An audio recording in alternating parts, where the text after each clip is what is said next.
We're gonna get in trouble. Hello and welcome to another episode of the Loose Canon show. We are starting the show mid conversation here because we kind of forgot to do that. We kind of oh wait, this is odd. For some reason, my video is not appearing on the screen.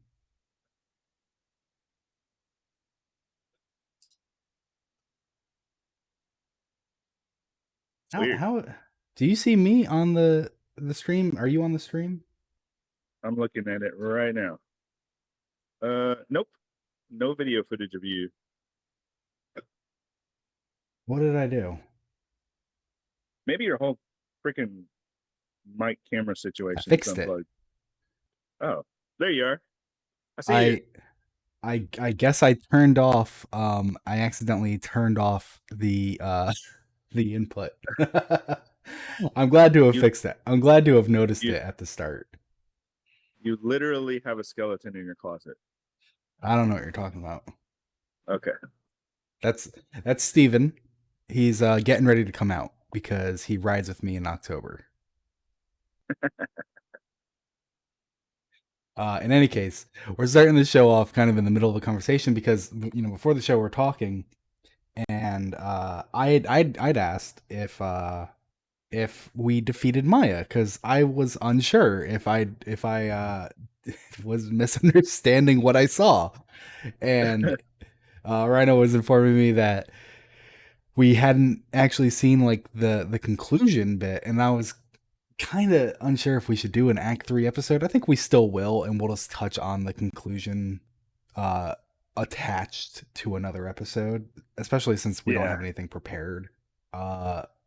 Because of that, and that's the fault of mine for liking to save the entire act until shortly before and before the episode. That way I have like a really fresh take on it. um Otherwise I would have asked this question a week ago and we would have done something else. We would have had something else prepared.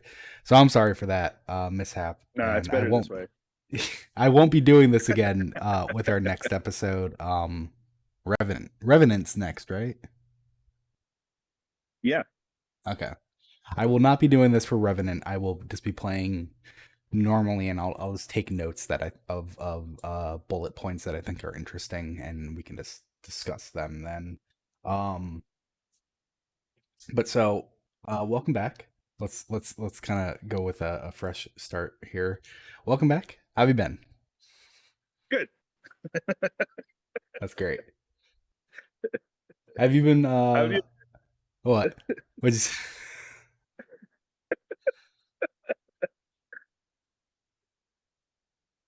okay, so have you been playing a lot recently? I think there's an Iron Banner going on right now. I know they just had their 10th uh, anniversary thing. There's a new yeah.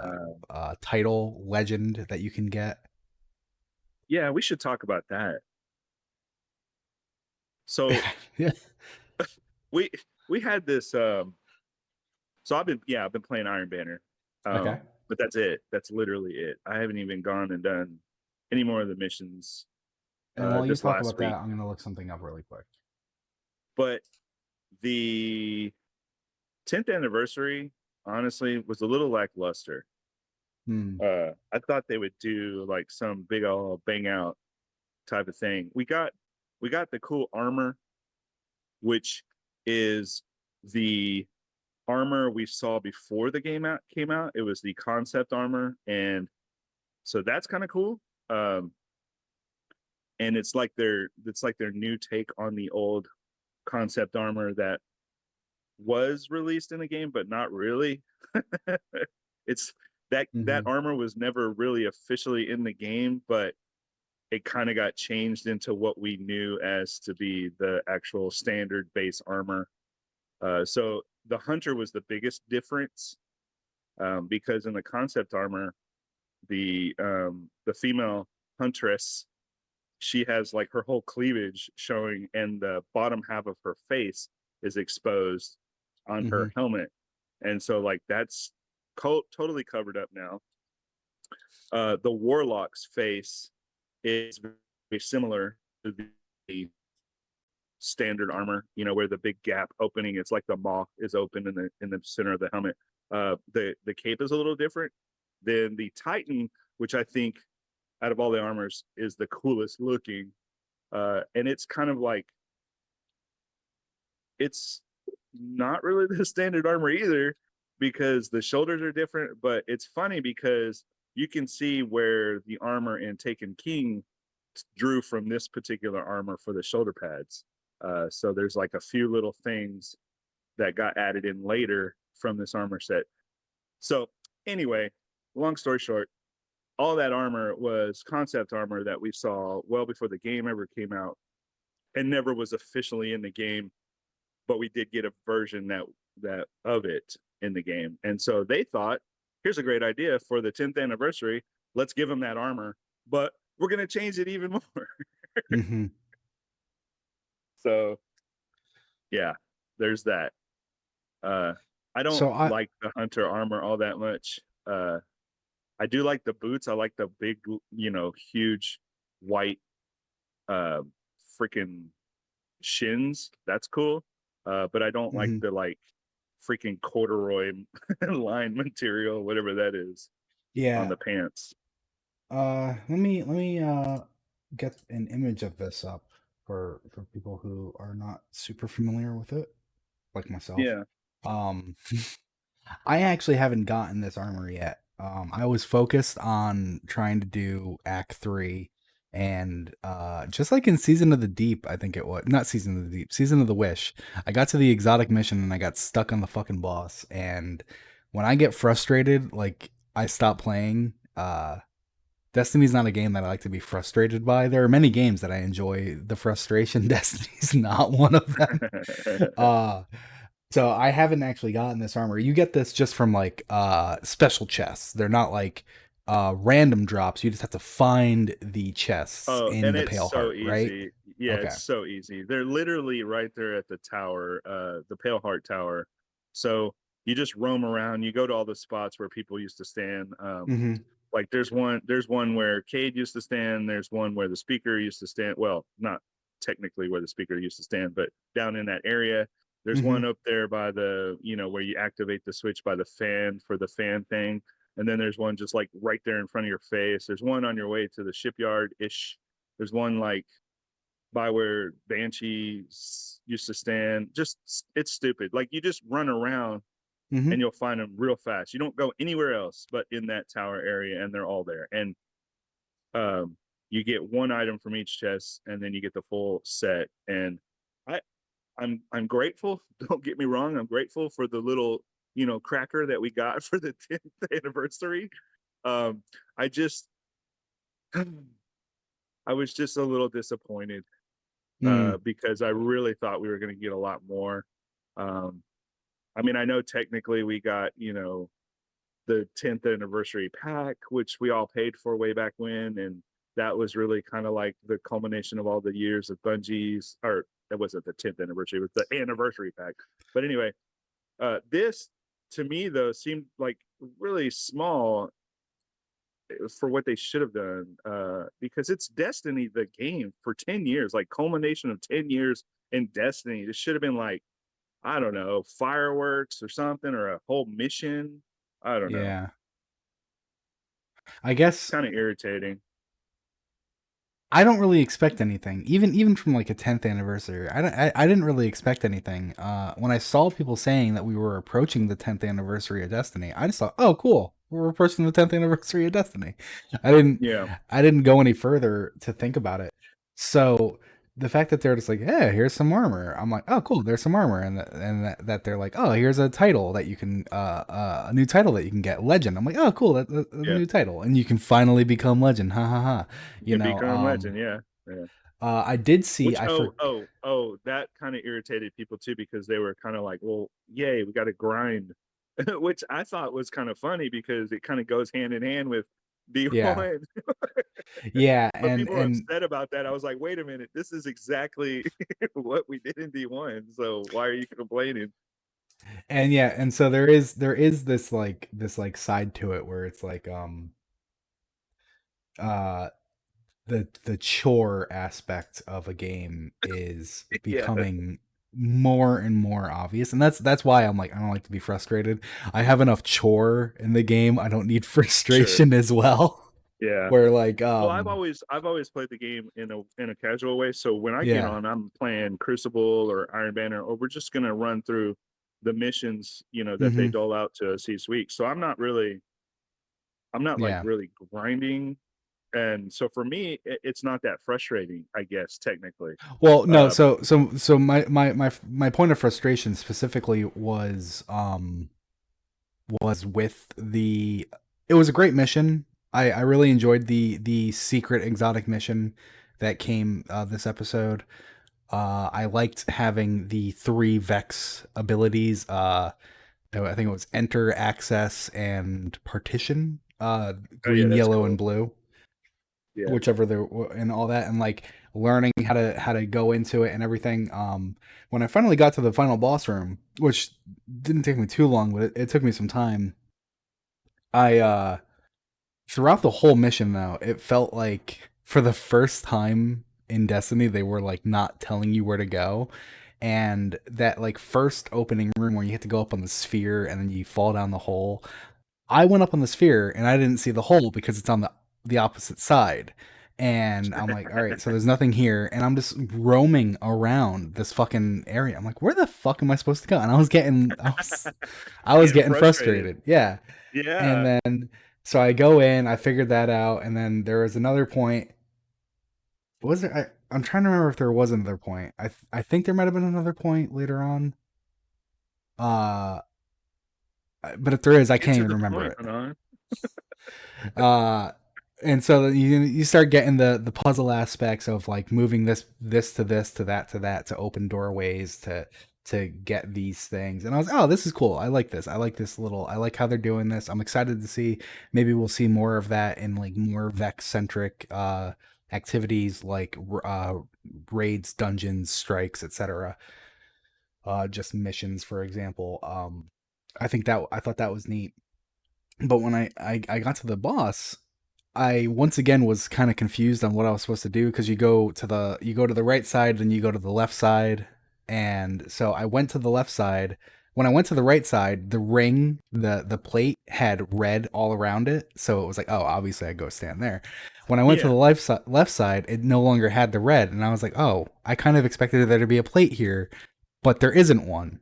So I left the left side and just fucking wandered back and forth for like 20 minutes trying to figure out where I'm supposed to go, until I accidentally went back to the or not accidentally to the left side, went back to the left side, accidentally stepped on the plate, finally figured that out, and then it was like, all right, fucking damn it, like I feel stupid now because there's like all these like it's right in front of you. Like if someone was watching me play, they'd be screaming at me. So now I'm yeah. kind of screaming at myself. And it's just like, so I'm fighting the boss, and just I got stuck on a piece of geometry, and I was like, oh my god, no, don't just give up because you got stuck on the first try, and like I wiped. And so I'm fighting the boss the second time, and the second time I fought him, I'm much more like understanding of it, and I almost took the boss out on the first damage phase, which I didn't think was possible. And I was like, holy shit, this is easy. And then I continue on, and now me going, this is easy. Obviously the ads come in to kick my ass, and And there it I was. yeah, and I gave it like four more attempts, and just the ads were just like ruining my day, and I was like, I need to step away from this. And um, so that's where I was frustrated. So like when you're saying you play casually, you have these missions, but these missions are like, hey, go here and kill Vex, and it's like that's kind of chorish. It's not, hey, go do this mission, and maybe the mission isn't the most exciting, but it's a mission. But it's like, hey, go to this place, and you got to optimize it. So you're just gonna run this lost sector. Just gonna do this lost sector 5 times. That'll kill all the Yeah. Vex really fast. Things like that. That's like very chore based, and uh so when I have chore and I have frustration, it's like I'm fucking out. And that's where it was hitting for me on this act. Yeah. Well, I'm not good at the exotic missions anyway. I wait for other people to figure out, and then I just cheat and copy what they did. So like for the most part, I get because I would be the absolute worst. I've done a few blind. We have done. My wife Hmm. and I have done a few blind, and we had no issues with those. Um, but I don't I don't particularly enjoy it that much. If I have a whole day to mess with it, I'll do it, but Hmm. I don't have that. So I'd rather just go in knowing what to do and then just do it. Which, can be fun, cannot be fun, I guess, technically. So I don't know. Give or take Yeah. it, it doesn't really bother me all that much. I do enjoy, the exotic missions, but some of them freaking suck. And Yeah. I just don't, I have no freaking, no way. Nuh-uh. I'm not doing this. Hell no. This is not fun. I'm not entertained. Like I'll At go, least you have your wife though. Like if I just had like one other person with me, the mission would be cake. Like either they would be like, "Hey would it idiot, though? go." Yes, it would. I It got depends on who they are. one. No, it doesn't. It literally doesn't, because just one person to stand next to me and they could use a fucking primary weapon. That's how close I was getting the boss to being dead. Yeah. Unless there's some bullshit where it like it Scales stops up. you. Yeah. Oh, actually I think there is. Shit, yeah. Yeah. Yeah. All Scales right. up Well, damage and then in more any enemies case. because more people playing. I will say this: my wife is way better at um, figuring out the when we're doing things blind. She finds all the chests, all the secret rooms, which way to go. Uh, figures out the puzzles, everything right away, and I'm just standing there like, "Huh? Where do we go? What is this? How, is this the doorway?" Because I'm like over analyzing everything, and so she's like, "Come That's how it on." feels. That's I'm how like, it "No, we're feels. gonna Yeah. miss something. We're gonna forget this," and she's like, "No, we're not. Just go this way. Duh, it's this way. Duh." Like literally, that's her favorite thing. It's just to tell me, "Duh, it's this way." And I mean that's how it is for like a lot of things, right? Like for example, like it's just the type of person you are. It's one of those things. It's like one of the like one of those like puzzly games where it's like someone will look at it and be like, I I know it. They glance at it and they figure it out, right? Yeah, yeah, it's my And wife. then yeah, and then there's it's the other half of the world. It just so happens to be that's how you were paired. The other half of the world is they will never find it. And Yeah. that's how it was for us. We would never find the entrance. We would So never find the next thing. So when you were getting like lost and frustrated because you Yeah. skipped over and went down in the thing, that's me. Literally, Yeah. that's me. And I'm like, how did I get down here? And why am I here? And you forgot to do something way before Hmm. you got to where you are, or you just went out of the area you were supposed to be in, and now you're on some tangent because you think you're convinced this is the right way, but you're just Yeah. an idiot. You should have just gone 2 steps forward in the last room you were in. That's me. I did think it was interesting though in the mission. So I if people didn't understand, I got stopped at the mission. At that mission for Act 3. I need to go back Oops. to it today and close out Act 3. I did look up what happens in Act 3 to be ready for today, which not really much happens in Act 3, which is kind of disappointing because there's Yeah, so much man. that I want to enjoy about it, but it's hard to when there's like so Yeah. little where it's like it could have. And anyway, in any case, the fact that you go there and it's like, oh, the Shadow Legion has taken an interest in this, and it's like, oh yeah, naturally the Shadow Legion would take an interest in this. That's not too weird. And so you well, I mean that Yeah, genuinely. yeah. No, I know what Um, you mean. naturally, people who are like scrambling for power would see you going after power and be like, oh, we gotta leap on that before they get it. You know, like it, Yeah. that is completely expected. On board with it, I get it. Move on.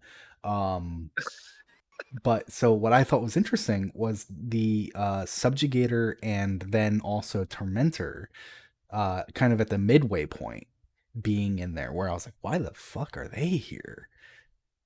Yeah. And they were there and you kill them and then they're gone, and they were their names. I should have written it down. Do you recognize the loyal two?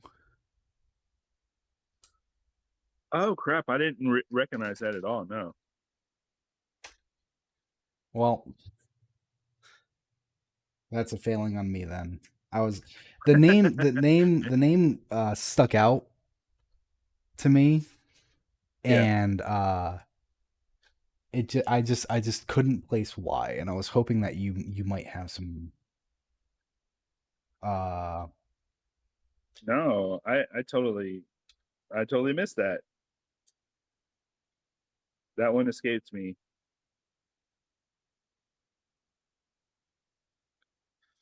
so Hmm. well, here, how about this? Because we kind of got ahead of Okay. ourselves. How about we do the Sure. weekly lore card, Okay. Yeah. Yeah. and then we'll come back, and while you're going through the lore card, I will look into this a little bit more. Okay. All right, so brought All to right. us from the Destiny Army Defined is the weekly lore card. It made me All right. rush. So yeah, this weekly lore card was um, a Suros auto rifle, and on the face of it, it's just kind of like, well, not much going on there, I guess. Suros has this theme of naming most of their weapons after like songs, musical references, notes, stuff like that, which is kind of cool, I guess. I'm not really like 100% sure why they picked that motif for Suros Foundry, but it works. So um, this one is Coronach, Coronach 22 to be exact. But the flavor text is Suros invites you to sing as they fall. So what is a Coronach? Well, a Coronach is a mournful lament or funeral song, particularly in Scottish and Irish tradition. It's sung to express grief or to honor the deceased. It often serves as a communal expression of sorrow and remembrance during a death.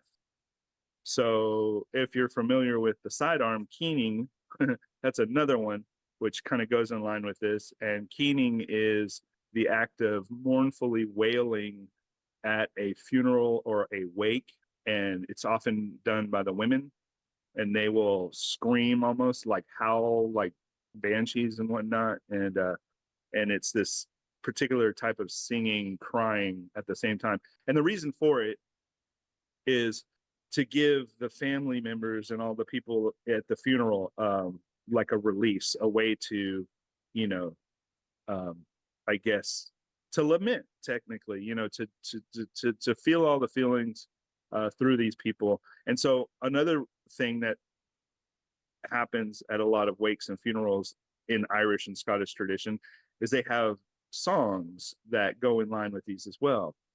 And it's really kind of beautiful when you break it down because it gives people an opportunity to mourn the departed in a way that is, releasing for everyone. It's kind of cathartic too. But um, the term Coronach refers to a tradition that this lament or funeral song was, found in these Scottish and Irish cultures. But it this expression serves as a tribute to the deceased, so that they can get their deep emotions or grief and loss and remembrance out in the open.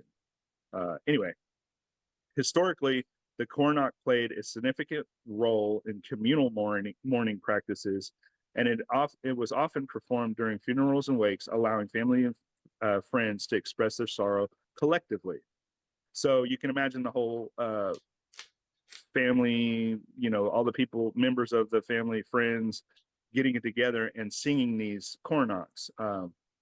And it's like a communal thing. What's really cool is these Coronachs later on become like staples or songs that are sung to remember them later on too. So you can imagine like what we all kind of are familiar with is like the bar songs when you go to the bar and people just break out into a coronach because they remember somebody all of a sudden that departed or whatever, and then everyone there gathers in to the song because they're remembering that person. So um, not only do they have this significant cultural thing, but they often become actual songs that are played by other musicians around the world because they become so beautiful or memorable for whatever reason, and they take on a whole new life. Uh, so there's sheet music for cornocks, and they're even played by symphonies. They're even played by, even I would technically venture to say that they were even played by contemporary people or even jazz musicians probably have dabbled in cornocks before.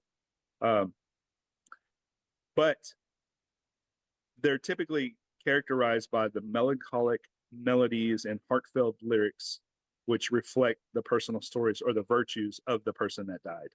Um, so the music can be accompanied by traditional instruments like bagpipes or harps, which enhance the emotional performance. But in many Scottish and Irish communities, the cornock is not just a means of expressing grief, but also a way to celebrate the life of the deceased.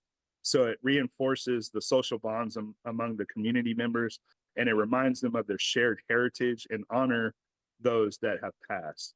So um, if you can kind of think of like Irish pride or Scottish pride, these peoples and these cultures, they have that's a part of their upbringing and a part of who they are communally and culturally. So they have a lot of like pride in these songs. So when they're sung, they sing them with their heart, and it's almost kind of like, yay, here we are. This is our family. This is our tribe. These are our people. This is the one that died, and this is how we're going to honor that tradition. And so, um, yeah, Cornock. But Hmm. you can kind of see where the flavor text comes in. So they say Suros invites you to sing as they fall. So you're literally killing them with an auto rifle, and go ahead and sing your cornock while you're doing so. It's kind of dark. Yeah. That's another name that kind of struck for me. Uh I told Rhino before the show that I was running a little late because I was just kind of all over the place with like a bunch of little things that I felt I had to do. One of them was to look up the name Urix, which I just did, and the other was when I was getting the lore card ready I was like Coronach, that sounds so familiar, and I looked it up, and it's very similar to the name Coronacht, basically spelt the same way, just with a T, which was the bow from the game Hades, and it's the heart seeking bow, and uh I was like, how is this like Greek if it's a Gaelic word? Like how do they commingle like that? And the best I could find was another podcast, and I couldn't find their source on it because anytime I tried to look it up, it just gave me the bow from the game Hades and not the actual bow Yeah. itself. Because it just fucking eclipsed Greek mythology, I guess.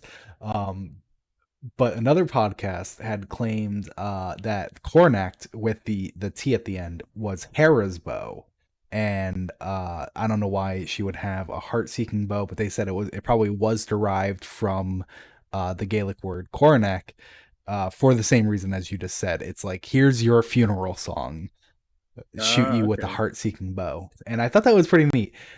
Sadly, it did distract me from the much more interesting thing that I should have looked up instead, but I got it Uh, now. So they have really weird names in the first place. The subjugator is spelled Eexonios. I don't I okay. don't even know how to go about pronouncing that. It's like Izanias maybe? Like if the X is like a xylophone X, Yeah, or maybe Exonias. And that then that sounds right. I don't. Exonias, Yeah, maybe.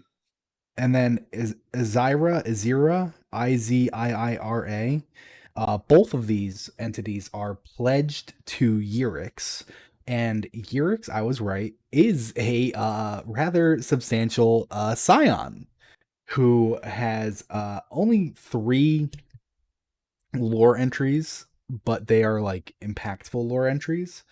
The first one that I have here is from the lore book Captain's Log, which was from all the way back season of the Chosen. That's the God, what was the ship's name?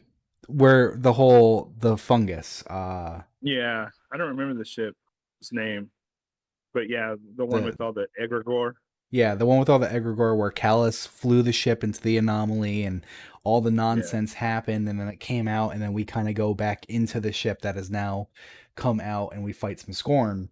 Um, Gilly and Catabasis, Gilly being the ghost of Catabasis, if I have that correct, actually met with Eurix while working with another scion named Quinzik, maybe.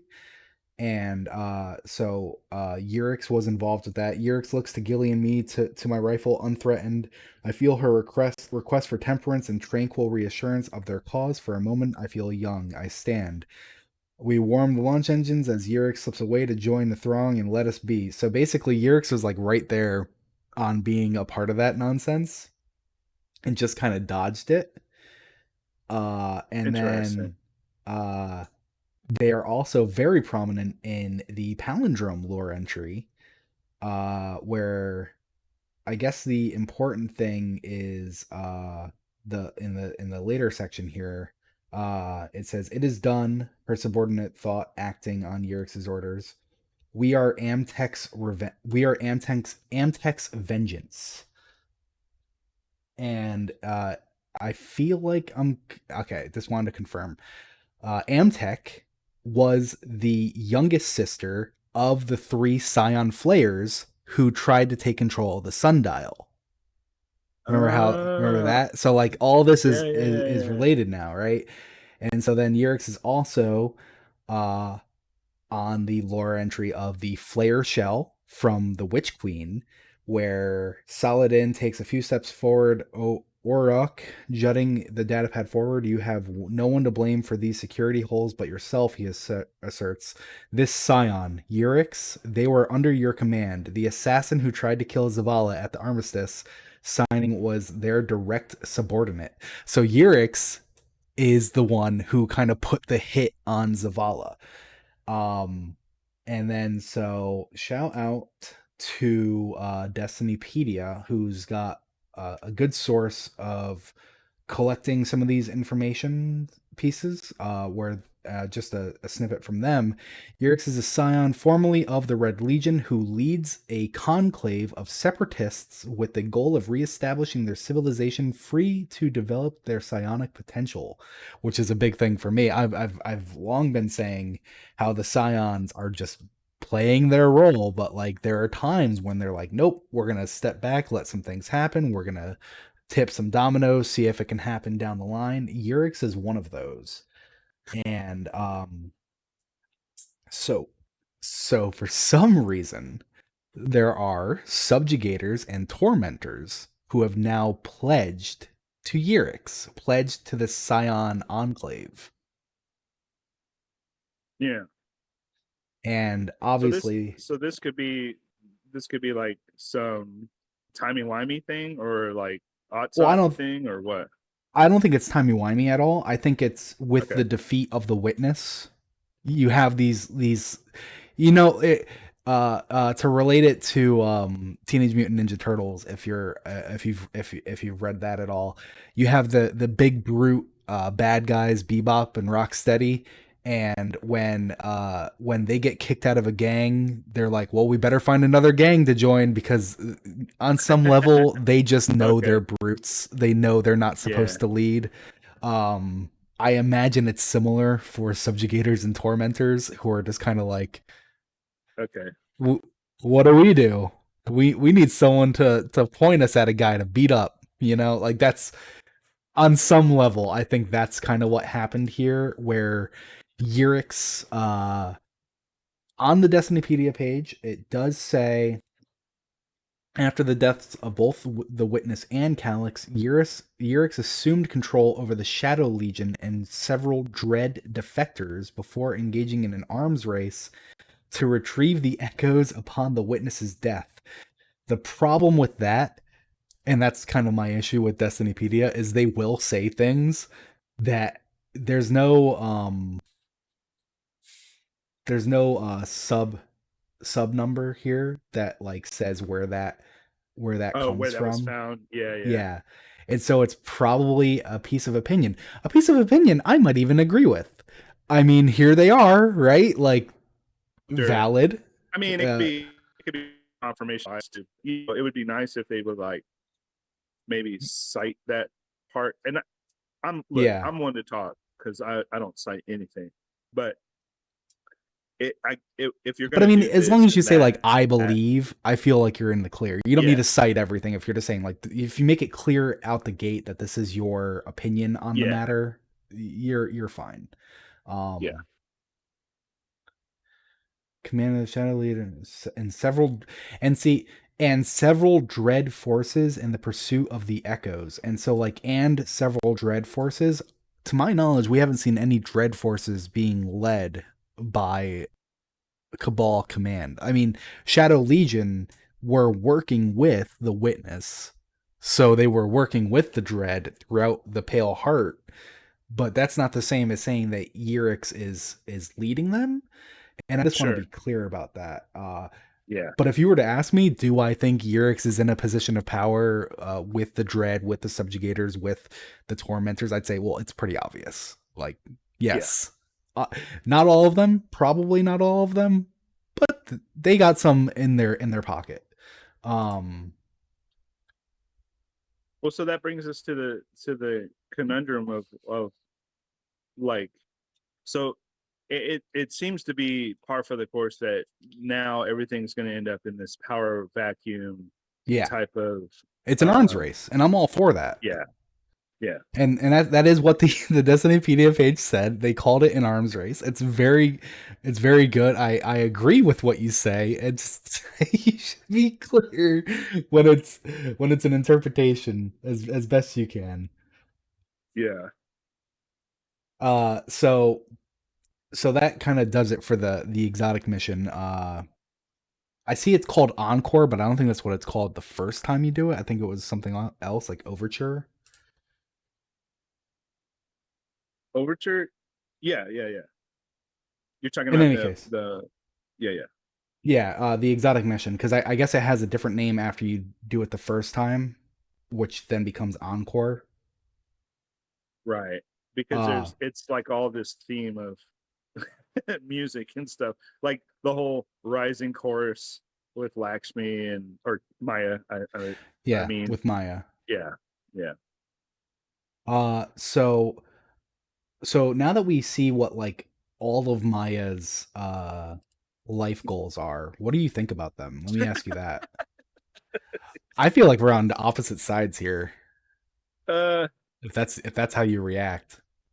no, no, no. I was just. It's funny that you call it life goals. Oh, okay.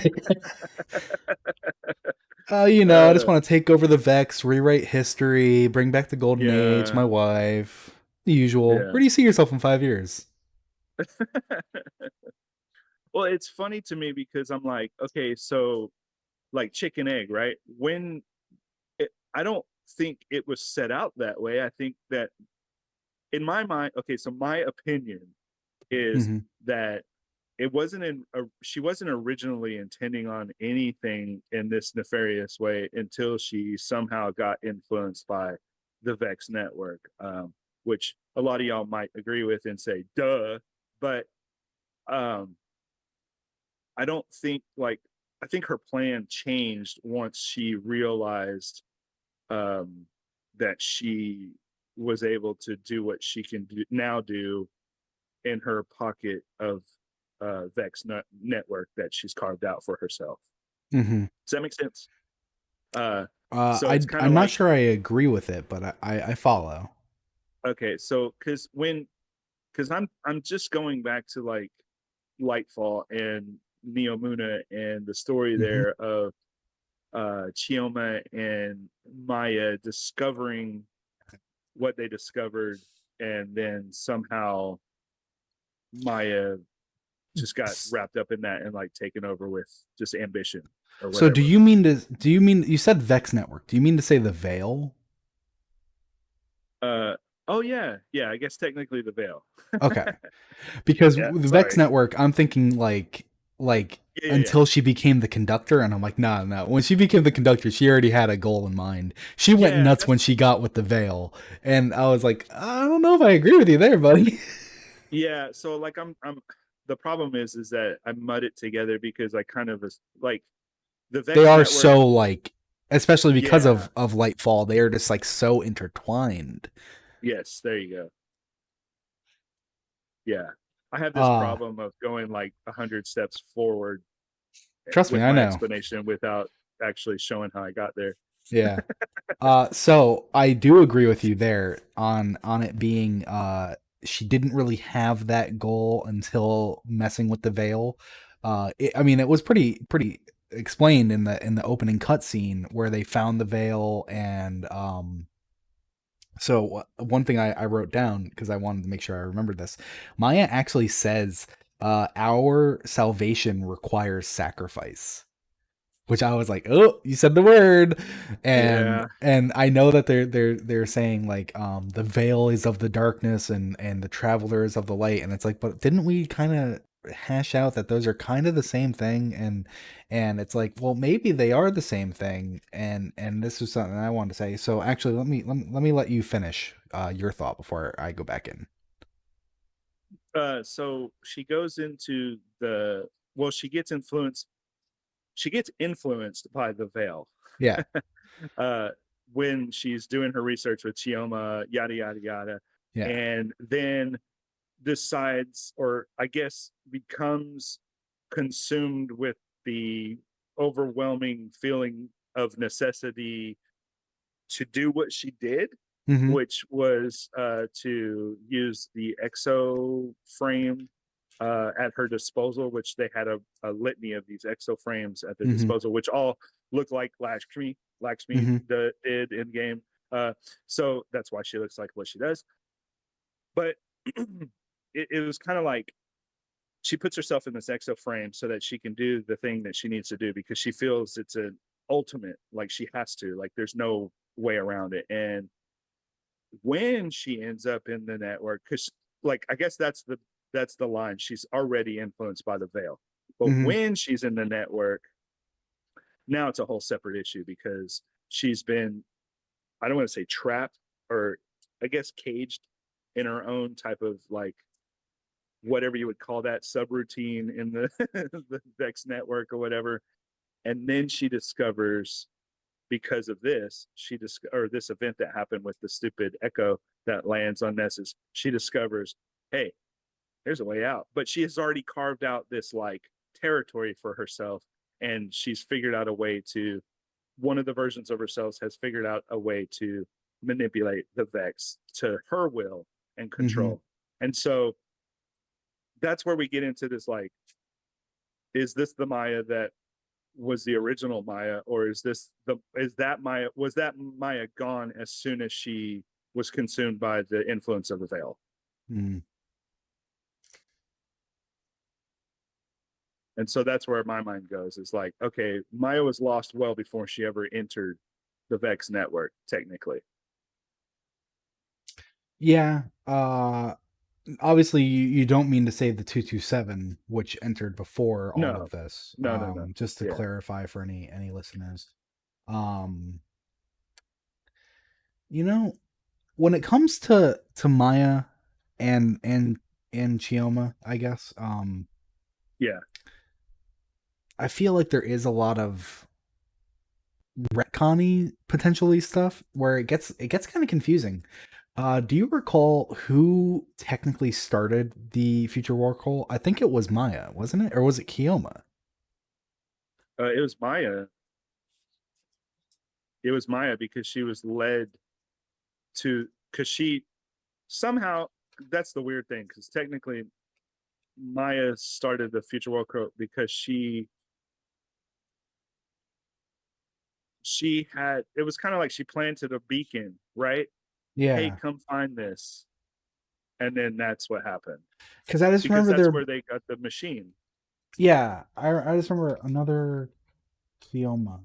Maybe that's what I need to find it. Well, Chioma was just like consumed with the loss of her lover.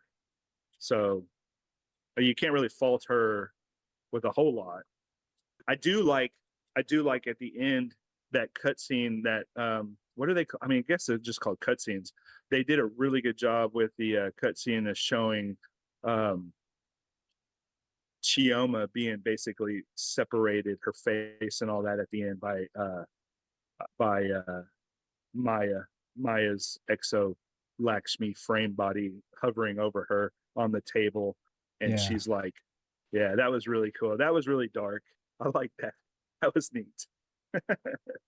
Because like it gets so jumbled when I think about it because we have all this stuff from like Taken King, and now it's like okay, Yeah, well now there's Neo Muna and there's all these other things, and like Maya's kind of going dark, and it's like how does all of this fit together?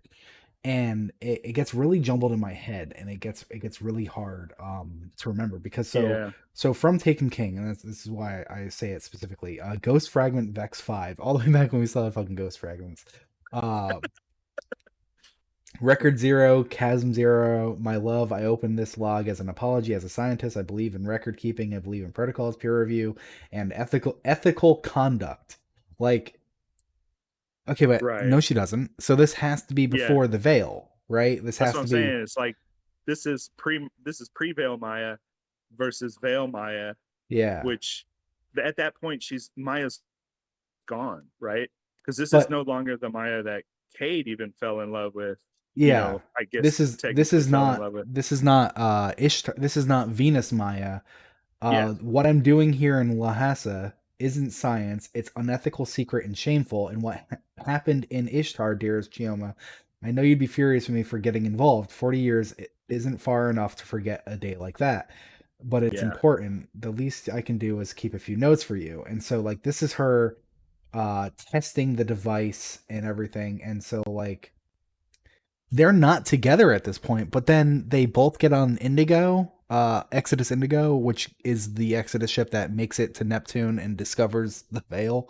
And it's like, yeah. That's where it gets muddy because what you need to what you got to explain to the people is there was a collapse that happened, but what? like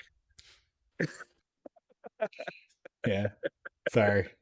and and uh and so the Exodus Indigo had to leave, and Yeah. so the Ishtar had already had this whole like thing happen. And then so they yeeted out of there with whatever they had, but Chioma was gone and Maya was trying to get her back. And Yeah. so they did the 227 thing, they got all that wrapped up and figured out, and then here they are, uh leaving because of the mass exodus, and then now they're on the Indigo, which ends up on Neomuna. Yeah. Because this entry ends with Maya like looking at other Mayas and other Chiomas, Yeah. and Record Zero, Chasm 52. I'm resigning, my love. I'm done with this work and I'm done with being apart from you. I'll see you again soon. I can't take this journal out with me, so I've left it for others and asked them to continue the log. Maybe it'll become a tradition, the gospel of our little cult. Yep, there it is. And it was kind of like an Easter egg that she planted for her alternate self, just as a And way that's to. what I mean. It's like this. Yeah. It's got this like weird loopiness to it. Yeah. And I guess looking at this again, I guess there is this kind of counters your idea that it was the veil that made Maya go dark like this.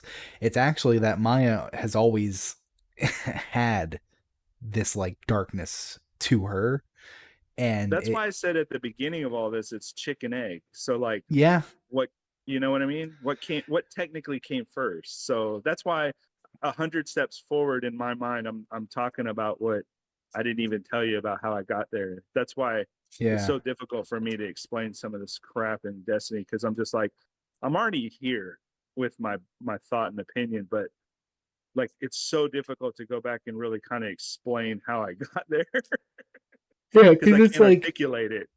it's like so like this is a single record where she's saying like I'm a scientist. I believe in ethical conduct. Anyway, what I'm doing here isn't ethical at all. It's secret and Yeah, shameful. And it's like, but you're fucking yeah, doing it? And not only are you doing it, but you did it for 52 chasms, whatever that is. Like right. whatever a chasm becomes. Uh how long did you continue doing unethical Well, experiments?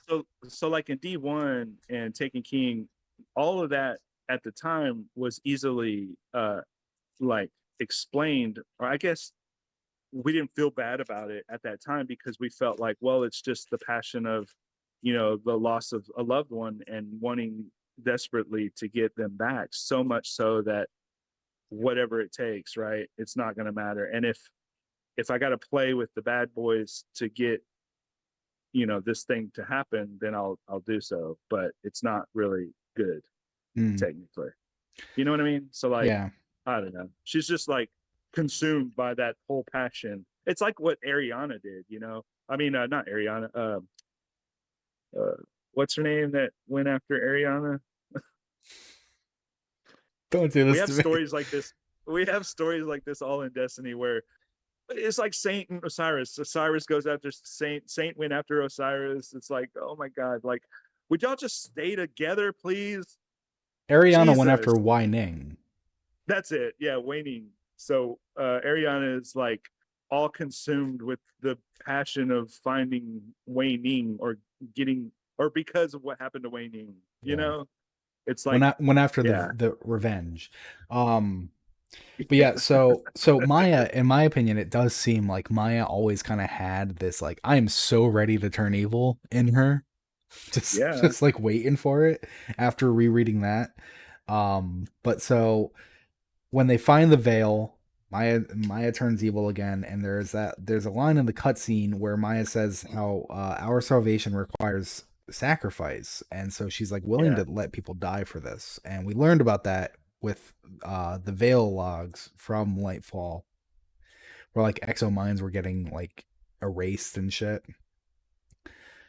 Um, and so I think it's really interesting to think that in this act, Maya talks about how the witness was flawed because the witness tried to make everything think the same way. And naturally, that's not going to happen. There's going to be dissenters, and that's how we defeated the witness in Final Shape. And so yeah, Maya is trying to, it feels like Maya's trying to get the same outcome by going a different way, and her idea is to inspire individuality, an individuality attuned to the same goal, which is kind of like saying like you're still doing the same fucking thing though. And so her method there is to bring individuality to the Vex, who I feel like there's a bit of a misconception, and this isn't doing it any favors, that the Vex share a yeah, mind, and they don't share a yeah, mind. They do have individuality. We have lore entries where Vex talk about how the soul, I believe it's primeval, the ones that are in the Black Garden, how right, the no, not soul primeval, the soul divisive are in the Black Garden. How other Vex factions look at the soul divisive and they're like, ugh. Like right. they don't want to go near them. They're What like those are I the think what weirdos. I think what's important to distinguish about the Vex is while they do act with like a parallel to what you would consider a hive mind would Hmm. do, and I mean hive mind like they all share the same freaking brain, right? Yeah. Um, they run parallel with that trope or idea or sci-fi explanation, but it's different because the way Vex work is when they split off and go off into their areas, territories, whatever, Yeah. adventures, I don't know, Vex adventures, whatever you want to call them. Uh, when they get there, they supplant themselves and then they create a hub that they're all Hmm. connected to. And at that hub, there is a mind that helps with the new directive.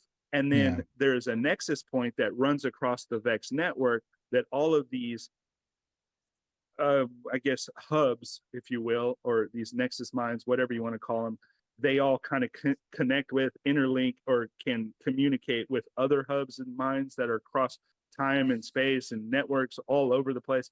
And so they all still have these, you know, connections with each other, but when they build those territorial minds, and all the Vex are connected in that one group, they have to adapt and then therefore create their own reasoning and explanation for how to win and rewrite Hmm. their environment to the ultimate winning, or whatever they call it, uh, and so that doesn't always align with the other Nixus mind groups that are all out in other places. And Hmm. so they start to create these, what you just said, factions of Vex that don't necessarily agree with the other ones that are out there doing the same exact thing, just in a different territory, and came up with a different conclusion as to how to win. So Yeah. now you've got, like, I don't want to say they're disagreements and arguments. They just don't they don't have the same routine, Yeah. It is a same that's subroutine. that is what I used to say. Called identify them as. I don't know if it was ever like an official term, but I used to say it was like a different Vex subroutine where you would have the affix invasive, the soul divisive, the soul Yeah, primeval, yeah, uh, the descendants and precursors have are like a nickname. I think the soul primeval are the precursors and the descendants are the soul imminent, if I remember correctly. yeah. Where they have like their official name and then they have their like more easy to say name. Um, and God, what were the ones? The protective and collective. Not protective. Protective The Hezen, and Hezen. Yeah, Hezen protective. Hezen corrective, not yeah, collective. corrective, The yeah, Hezen corrective, protective. The Hezen corrective. They were both spread out, if I remember correctly, on Venus, right? yeah, Or was one Venus, yeah. one Mars?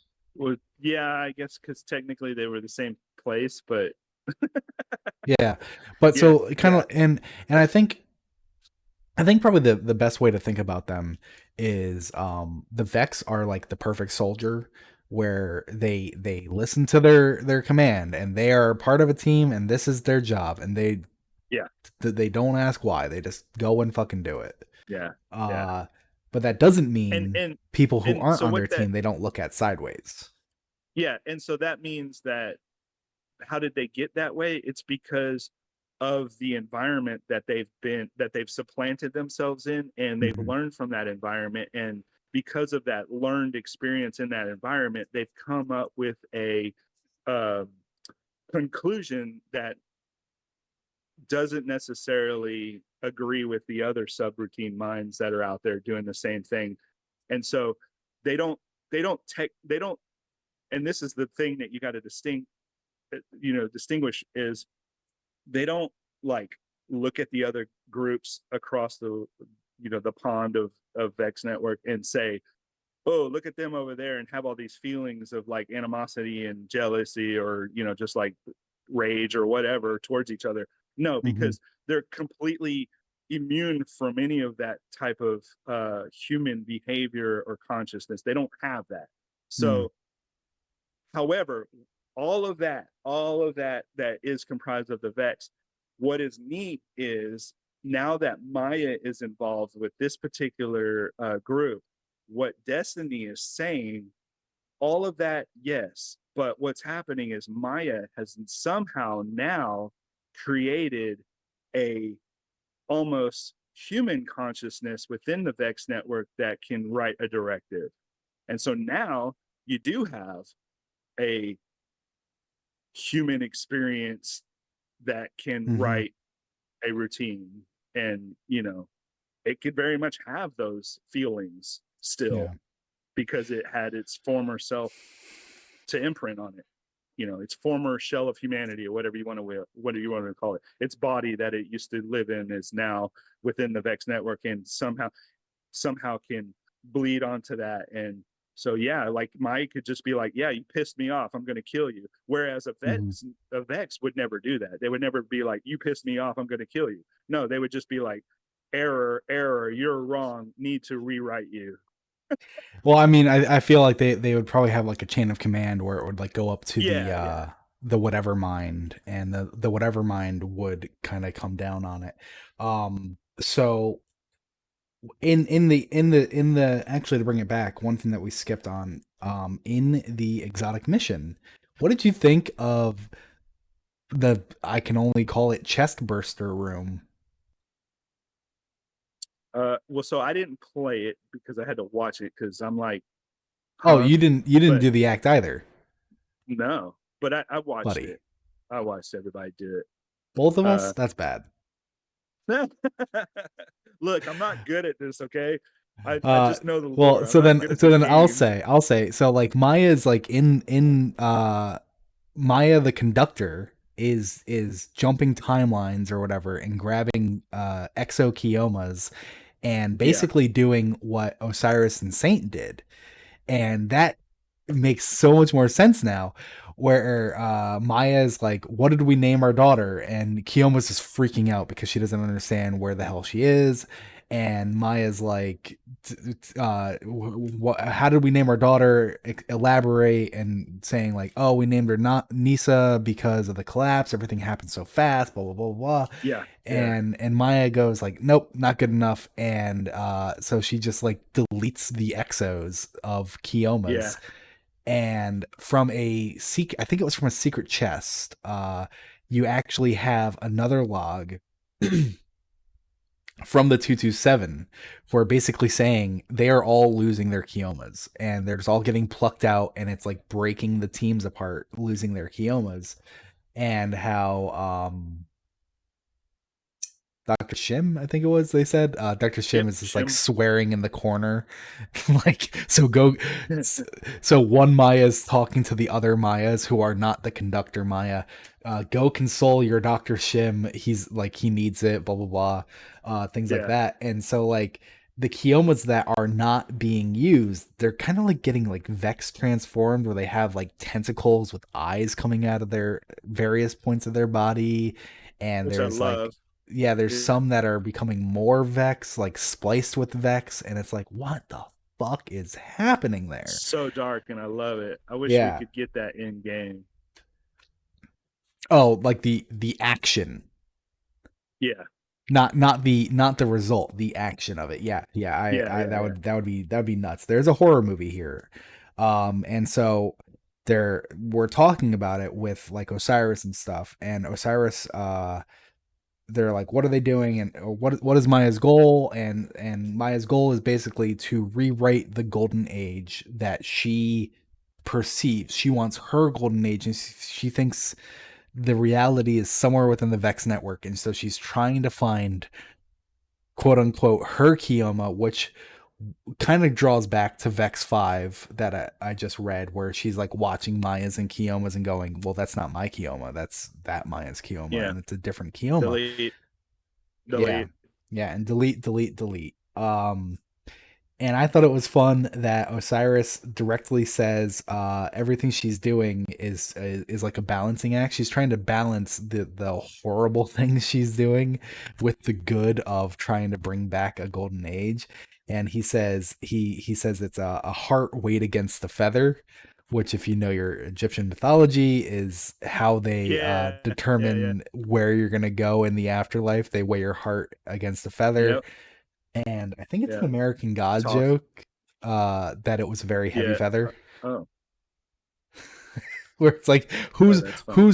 whose heart can possibly weigh less than a feather, and it's like a jackal, so Anubis, not what's in him, Jacqueline. I forget the other guy. Tough. Ibis. I think it was Ibis. Oh, Ebis. Yeah, yeah. The one that He weighs. yeah, and he was like, it's a very heavy feather. And it's like, so they're giving you a chance. You just can't be a horrible person. Uh, Yeah. funny little joke there. Um, and so that really calls to why she fucked with Saint like she did, because there's probably like a level of jealousy there, watching Saint be happy with Osiris even though he's not the correct Saint. Yeah. Like, you know, like she wants to Yeah. destroy that. That's not correct. So that makes And you wonder. That makes you wonder. Would she like had she, discover if she was into Osiris's shoes, would she have just deleted that saint? Like that's not close enough. Sorry, you remembered it wrong. like when you told me you love me and you passed me the coffee or whatever it was at the desk when I was doing my paperwork and I didn't say it back, but I guess everything I do is an act of love. So you knew it in your heart. But like she would find that version of Saint and be like, nope, not good enough. Delete. Yeah. I want the exact Saint. I mean, that's what she's saying that Osiris should effectively do to Saint, right? Like that's what she wants. Yeah, which is messed up. Yeah. Um, sorry, I noticed something going on with the stream, and it's distracting me. Uh, but so and so we help Saint through that trauma, and then there's a funny little mention with failsafe asking what it was like when uh Saint absorbed all the past memories of the other Saint, and he was like it made him feel more whole and everything, things like that, and awkward silence, and then failsafe was like, I need to go feed my frog now. And it's like Yeah. failsafe is fun. She's very awkward. I'm a fan Yeah. of her being a part of the story. Uh, and so the whole act revolves around just going to places and doing the actions, doing your chore list, so that failsafe can pinpoint where Maya is. And Maya kind of sends out like a threat. Maybe not a threat. Threat's not the right word. Sends out like the offer about how like she's not a tyrant. She's not going to be the bad guy. She is trying to kind of take control over everything, but a conductor listens to her chorus is I believe the direct quote that she makes, saying like Yep. she'll let us join her. She's not gonna just kill us. And so that's where it kind of like ends, you know, where we don't go and kill the conductor, and I hope that we don't. I really like her as a villain. I really like this angle that she has, and I really like that it is going to potentially change how the Vex function. And I think that's really exciting. I think that's something that the Vex can use. Um Yeah, I agree. I think that's I have a feeling like that's what they're trying to wrap up in a bow, you know, because like you said, there's a power vacuum and we've got to come up with a reason for enemies to still be engaged with us, right? mhm, And so now we kind of have this likely candidate who's yeah. been there all along to be the yeah. And maybe that's what the episodes are supposed to be. You know, maybe this is supposed to be, here's where the Vex are going, here's where the Fallen are going, here's where the Hive are going, because there is just this huge power vacuum. And if one faction, and maybe throughout that, since they only have 3 episodes, maybe throughout that they're also going to be like, here's Urix, here's Urix, here's Urix, see where the Cabal are going, and it's like kind of pulling Yeah. in the dread behind them, type of thing. I think that would be Yeah. really interesting. And there's so much that I like about this episode, even though I guess it's not technically included. But there's also just so much that I'm just like, I just want to enjoy it, and it's hard when it's just like filled out with many old tasks of like, go here, go here, go here, do this, kill 100 Vex, go here, you know. Yeah. And Yeah, I get what you're saying. yeah, and it's just I think it's a very good I think there's a very good story to be told from Echoes, and I hope that there continues to be good stories to be told in Revenant. I don't think it's Revenant. Oh no, it is in Revenant and Heresy, and I hope that they flesh out more of the story going forward.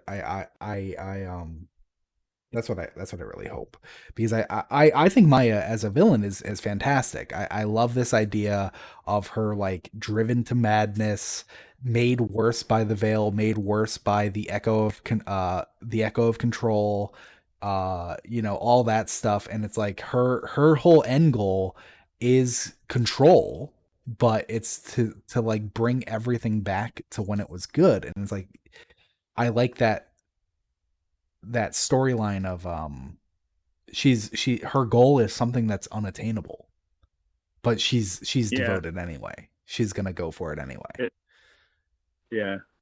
She doesn't care. Yeah. She's on that train track, and she's Yeah. just headed down there no matter what. Yeah. So then I I had to close the stream. I think it was affecting the quality of the streaming coming out. I might need to upgrade my Wi-Fi network. I think that's the next thing I need to do. Oh, Because I just noticed the stream quality looked like it was dipping, and I hope it wasn't. Uh, but I believe we're coming up on our time. So, do you have any like closing statements on the 99% of echoes? I look. Here's the conundrum I think we're all in, and I think where I'm at this particular moment is the story is great, and I know that that came from all the people that were involved with that, and a lot of them are gone now. So hopefully everything will be okay later on. But uh, Yeah. that just sucks. But where I'm at is the story's awesome. I love how they're dealing with these issues and keeping the destiny that we know going forward. Hmm. Uh, however, uh, I want them to take control over how they deliver it to us because it and maybe that's what's happening right now. I don't know what's going on behind the curtain, but it hopefully that is what's happened and what we will see in the future, because this right now sucks how we've gotten it delivered to us. I need it in a more palatable, more easily doled out way, and so I think that's what they're doing, because like the what do they call it now, the TWAB. They went over all of the bullet points of what's coming on and how they're going to deal with things, and how content is going to be doled out to us in the future. And so, with that in mind, I am hopeful, and I do believe that they're going to get a grasp on it. But Hmm. when you ask me how do I feel about it right now, it sucks. But I Yeah. love the story. Yeah, I just episode two or not yeah, episode two is gonna be interesting because we're not gonna have the 3 weeks like piecemealed.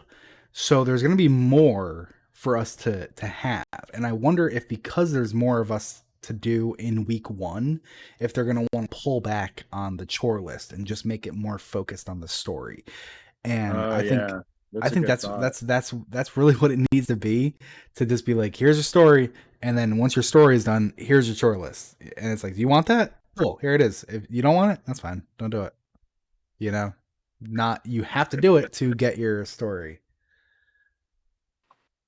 Uh, yeah, I'm hopeful. I'm hopeful for the conclusion. I hope that we don't kill Maya. I hope that the conductor. I hope that the conductor continues to be kind of like The kind of thing. like the witness, I guess, the witness of the Vex. I Yeah, hope that moving forward, this power vacuum doesn't immediately close.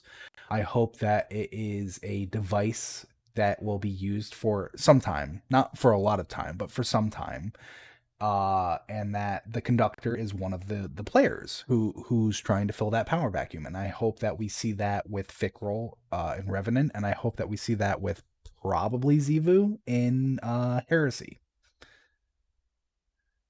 that would be great. I think that's what we need. Yeah, like that's really what it is. I know that they said that in Frontiers they're going with like a less linear story. They're just like going to have more branching, and that's fine. You can have a more branching story, but you do need to have like a linear, like in my opinion, you do need to have like a why are they doing this end Exactly. goal, and the power vacuum of the witness is good enough, like I get it. I understand why everyone's going fucking nuts because there's like this huge source of power, untapped power, just waiting to be taken. And you can't let them have it. Yeah, yeah, and I mean, the Pale Heart is a great place to play, and I really like how they explain the echoes of like all those echoes just hurling out into space, causing this new like in the back of all of our minds, we're all thinking, wow, this is going to take us to some new frontiers, haha, buzzword. And what can we expect for the future of Destiny is, maybe not here, but somewhere else, we're going to have this ultra surreal experience with this game as it takes on a new evolution and lifespan for itself. And so after 10 years of wrapping up what we know of Destiny at this point, um, I am really hopeful that that is what we end up seeing is like, these are just the steps up the very long staircase that's going to lead to a whole new area of what is Destiny going to be in the future. And so, I know nobody's saying, I mean, I know that people are still arguing about Destiny 3, what is that going to ever happen? Blah, blah, blah. Um, Regardless if that is going to happen or not, or if it just remains as Destiny is the franchise and this is the new version of Destiny as we go on, is insignificant. I just hope that when we get there, it would feel like we are playing a Destiny 3. Does that make sense? Because I feel like it is necessary to get us to a point where it does feel like we're playing a whole different game. Yeah. And so this is great for the interim and the staircase, the steps to get to that point. However, I do feel like when we get to that point, it needs to be completely different from what we have. All right. So from what I'm seeing, One other thing real quick. Go get Galahorn from Xur if you didn't already know. that's one of my biggest issues with the final shape changes. Strange coins are not an economy I want to grind for at all. And so a lot of people are in the same issue they were when Destiny 1 came out and Galahorn was sold first at Xur and nobody had strange coins. So I guess ironically, I had him then. Ironically, I had him then. I remember I was one of those fools who were going, I'm not going to waste an exotic on my heavy slot. That's hilarious. It's fucking. I did not have enough. And I was like, but at the same point, I was like, why the hell would I buy a rocket launcher? Yeah. That's a dumb thing to sell. Well, what was ended up being the end all be all? That was week 2. I wonder if there's a log of it. Week 3, Destiny 1, Xur.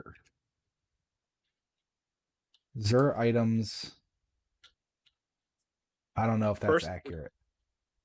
When did Xur sell Galahorn? Week 2. Are you sure? Yeah. That's okay. And I want to say that week 3, but see, that's March. Xur didn't fucking start in March. But Xur wasn't in the tower on week 1, right? Yeah, they were. So we didn't see. Were they? Because I remember everybody discovered Xur, and when they discovered Xur, I thought he was selling Galahorn. No, it was definitely there.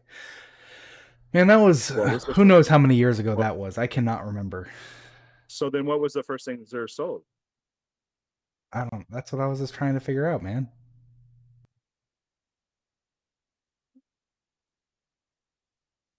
Destiny 1 Xur. No, this.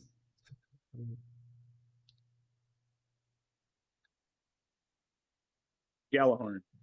It wasn't Galahorn. Well, that's what the internet says.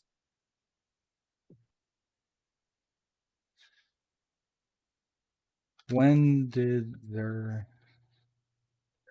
We saw him week 2, and when we saw him, it was the first time. I'm telling you, it has to be, right? No, because it was the second week of Destiny 1. Understood, but we didn't see Xur the first week, did we? You might not have. I think he sold Surus the first time. No.